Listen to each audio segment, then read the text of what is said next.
as well as Alice Through the Looking Glass. And see, All four, while maybe minor things that they're missing, were missing something that prevented them from being top movies. and see, for me, the only thing that would have made the new Ghostbusters movie better is if people like you and myself, as well as thousands of other people, hadn't pooped on that movie before it even came out to theaters. Oh no, Because I think that was part of the reason why. I'm not looking at what they made. I watched these movies. There was always something missing about this movie. And to me, I thought, again, this was a really great story to this movie. I went into that movie wanting to hate it. And they went off and they slowly won me over throughout that movie. Honestly, the movie was boring. It was unoriginal. It was uncreative. The acting itself was absolutely atrocious. I thought it was great. This was probably my favorite performance that Melissa McCarthy has went off and done outside the 30 seconds of Gilmore Girls I've watched in my entire life. The only part of that movie that actually was good, contrary to popular belief, was Melissa. Everything else around her was absolutely atrocious. I don't know. I loved the four ladies that were in this movie.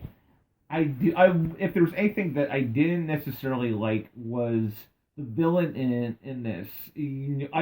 What villain? It was like they're fighting themselves most of the time. Well, I mean, there was that guy who went off and killed himself so that he could go off and lead the ghost apocalypse in this world. And it was the stupidest, most boring storyline I've ever seen or ever heard. All that was missing was the stupid, marshmallow puff guy, and I might have actually enjoyed it. And he was in there and almost killed the Ghostbusters.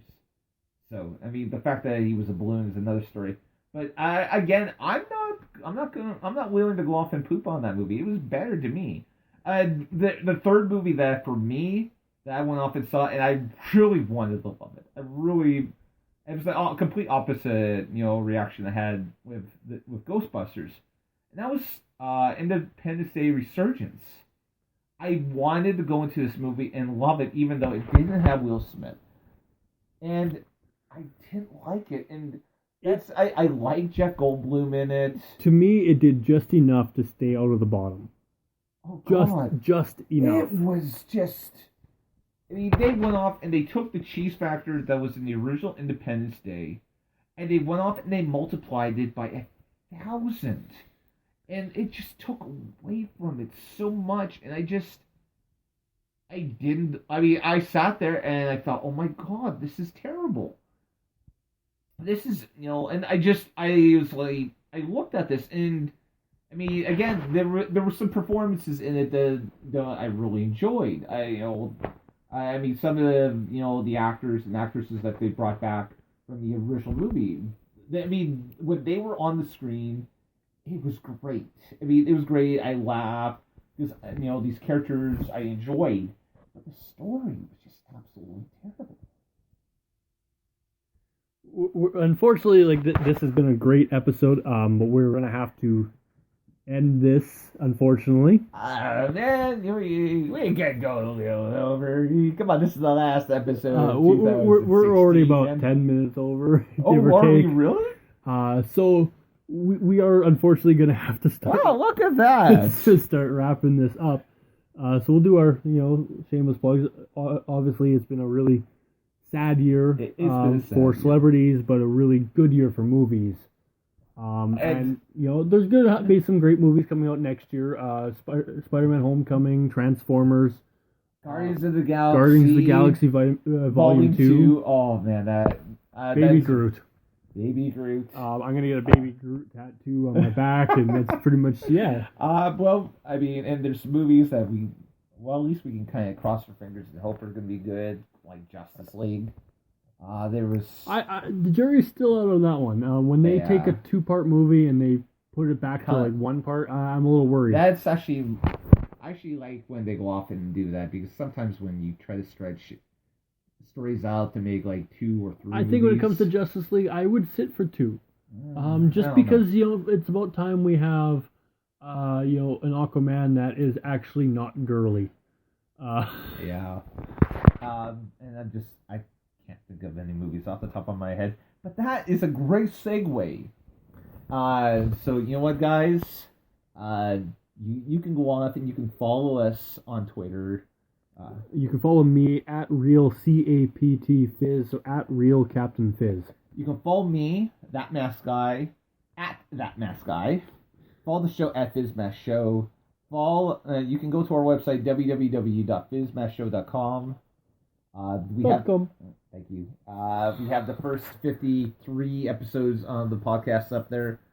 We promise you that once Captain Fizz is kind of settled into his new studio, that we'll make an effort to try to add more episodes on there. But better yet, it does have links for all 3 Twitter accounts on there, plus a link to our Facebook page. And if you're just on Facebook right now, look us up. Captain Fizz and the Masked Man, I believe, is the way it shows up when you do the search. Yeah, we've got 71 strong likes already. We're looking to make it 100. So share us. And for more importantly, guys, we have one off, and we posted this episode on Facebook. So if you're on Facebook, you probably are listening to us on there. And this is kind of my challenge for you guys.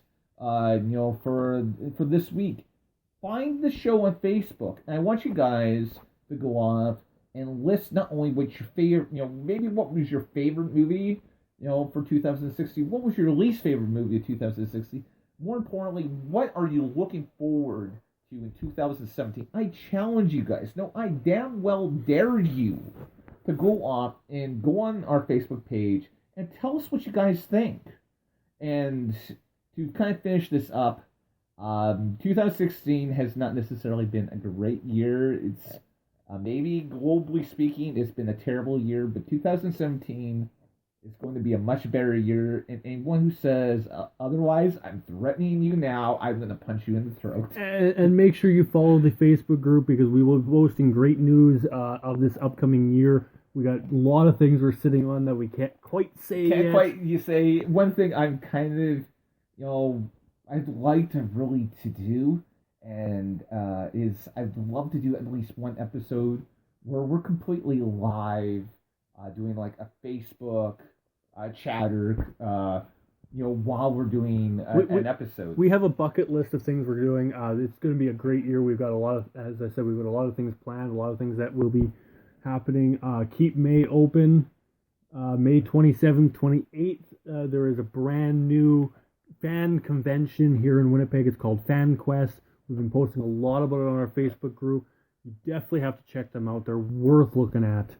And that's all we can say at this moment. That's all we can say at this moment. So thanks, guys, for listening. Thank you for supporting us all the way through 2016. You guys are awesome. You guys are great. For everyone that has supported us both on Facebook and on Twitter, bless your heart. Weem, I know you're out there, buddy. Thank you so much for everything that you went off and have done, not just for the show, but for me personally. You have, since you and I met online almost a year ago, you have just been really great for my creative process, and I look forward to our online rivalry leading into 2017. So guys, in the meantime, and in between time, good night, God bless, may the force be with you. And as always, stay frosty, my people. Merry belated Christmas and a Happy New Year. Good night. Good night, everybody.